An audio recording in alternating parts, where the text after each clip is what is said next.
All right, welcome back, everybody. This is part 2 of making a coil pitcher. You guys have seen already how to make the slab and how to start attaching coil rings to the base. And this is the result of just a few coils being attached to the slab base that you made last time. The clay has dried out just a little bit, even though it was wrapped up in a bag for the last couple days. The clay has firmed up a little bit, and I think that's mostly from the moisture being sucked out from the paper. And so now the clay has stiffened up, and now it's a little bit easier to smooth the surface down over the previous layers that we were making last time. So all I'm doing right now is just slowly kind of working on the inside edge and making sure that we have a nice strong connection on the inside of the coil, and then also checking to make sure that the outside has got the same exact thing going on there too. I'm using that same technique where the thumb is sliding down over the surface, and I want to make sure that the bond between the two layers is nice and strong, and then I can start to smooth out and clean up some of the edges that might have been left with some slip on there. Now, I'm just going to clean off my area, make sure I have some space, and now it's time to start rolling out some coils. Take some clay from your bag and start compressing it within your fingers. And as you're doing that, you're going to be spinning the clay a little bit and carefully stretching the clay into a coil as much as possible before you put it on the table. So keep working on this technique and practicing this technique on your own. Now, when you start rolling it out, you want to make sure it has a little bit of moisture. And I've picked the canvas because that's the space I can use right now. But you might be able to use it on a table sometime too. Now, I just flattened it out to kind of give you an idea of what you can do if you accidentally have some coils that are starting to flatten out. You want to start by twisting the opposite ends in different directions to kind of create this spiral effect, and it'll start to take away the flat spots and turn them into more of a round kind of surface. And once you do that, you can start rolling out again and hopefully get to the point where you're close to the right thickness, which is close to a pinky thickness, or maybe even if you have thinner hands, maybe a little bit thicker. So use that as a guide as you're rolling out your coils. Once you have your coil rolled out to the right consistency and the right thickness, wrap it up in a bag. Keep it wrapped up until you need it. Don't let it sit on the table because it could form a skin which will start to crack, and then that crack will start to break your coils when you try to bend them when you're trying to stretch them out. Now, continue to practice this technique. Move from the middle out to the edges. Use your entire length of your hand from fingertips almost to your wrist as you roll out, so it gets lots of revolutions on the table. If you find any flat spots, carefully compress them back down and then start to work on rolling that coil all the way across the table.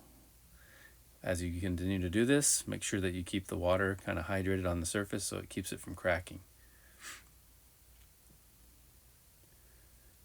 Once you have enough coils made, you can start thinking about attaching those coils. I would say generally 2 to 3 coils ready to go, and then work on attaching those 3, and then go back and take a break after you've attached them and make some more coils after that.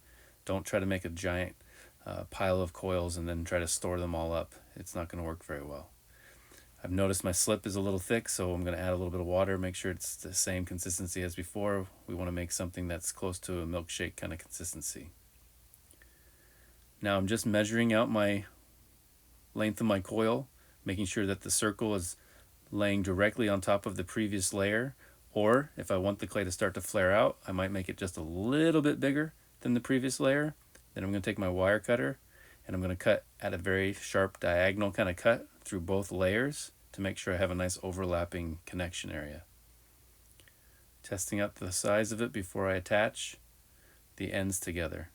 Take it off, score both ends, slip,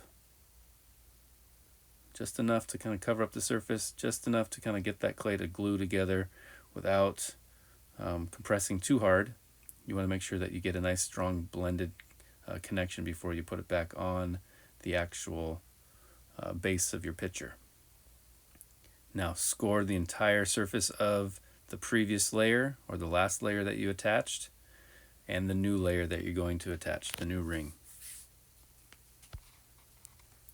Score in lots of different directions, kind of crisscross kind of pattern, and really agitate the surface, and then load up a layer of slip so it covers up the entire scored area.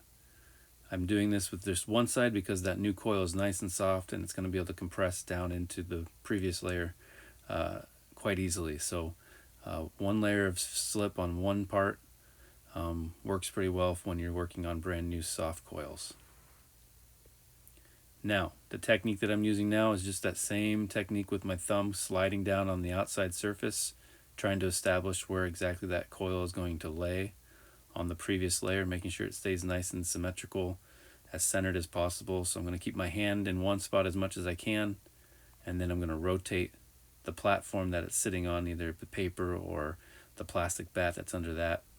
Just trying to make sure that I keep my hand as steady as possible, and I do the same technique over and over again to create a nice symmetrical circular form. I don't want to press too hard because I'm just trying to make sure that the bond between the two pieces of clay is strong, and it takes a little bit of time before I'm completely ready for the next coil.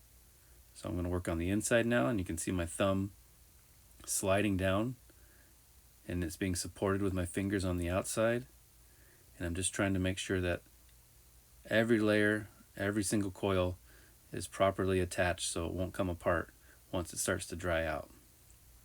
That's going to be the worst thing that you're going to be able to run into, is having your coils split open or come apart when it starts to dry out, because it's very difficult to try to fix.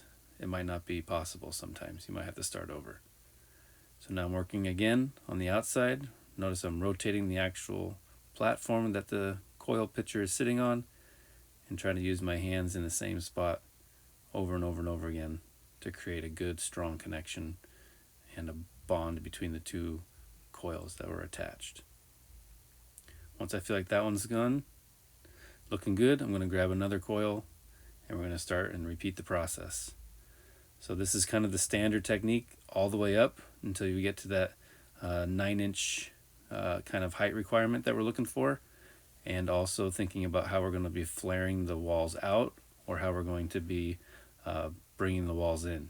If I want my wall to start to flare out and get a little bit wider from the base, I want to make a ring that's going to be a little bit bigger. If I want the clay to start to tuck in or taper in and get narrower, I want to make sure that my ring, my coil ring, is going to be a little bit smaller each layer as I bring that in. So make sure you kind of have an idea of exactly what kind of shape you're making based off of your drawings, but also make sure that you're thinking about when the transitions are going to happen. Try to divide your entire picture into thirds. So for 9 inches, every 3 inches or so, think about if that's going to be a transition period and whether you're going to change the clay going out or going back in. And you just do the same technique each time. Just change your size of your ring to make sure that the walls start to change too. Score and slip the layer after you've measured it out, and now you're going to start to compress it back down. Now that you're attaching a soft coil to another soft coil, once I get this kind of established where I want it, I'm going to support with my right hand with my thumb right below my left-handed thumb. So I can use that little support to make sure that the coil doesn't push out from below as I'm pressing down onto the new coil.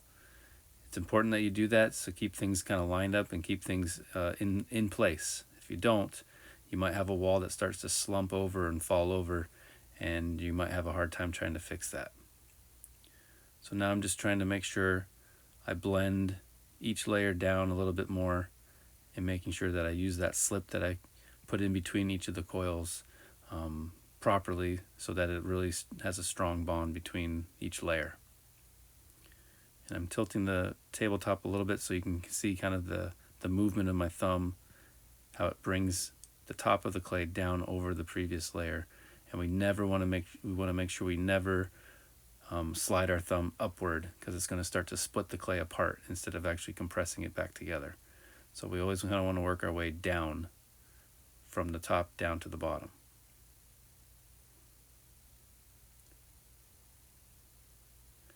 So you can see how I've used two different kind of positions. I've used my right hand in a certain way on the inside, Sometimes I'll use my left hand on the inside, but now I'm going to make sure that it's really strong, or really has a strong connection by using the wire brush and scraping in a diagonal kind of downward direction over the entire inside surface.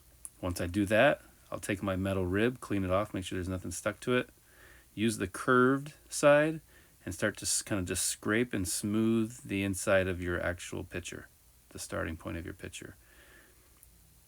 This is 4 coils in, and you should try to do this every 4 layers, maybe even every 3 layers. Once you've had 3 layers of coils attached, start thinking about smoothing the entire surface down with your metal rib. And you can see how I'm kind of supporting it from the outside with my other hand as I press, so the clay doesn't get pushed out too far and has a nice clean smooth surface. Once you do that, do the outside as well. Use the curved side when the clay starts to flare out. You want to use the curved edge. If the clay starts to taper back in and you have like a shoulder or something like that, you want to use the straight edge and kind of bend it around the curve of the shoulder.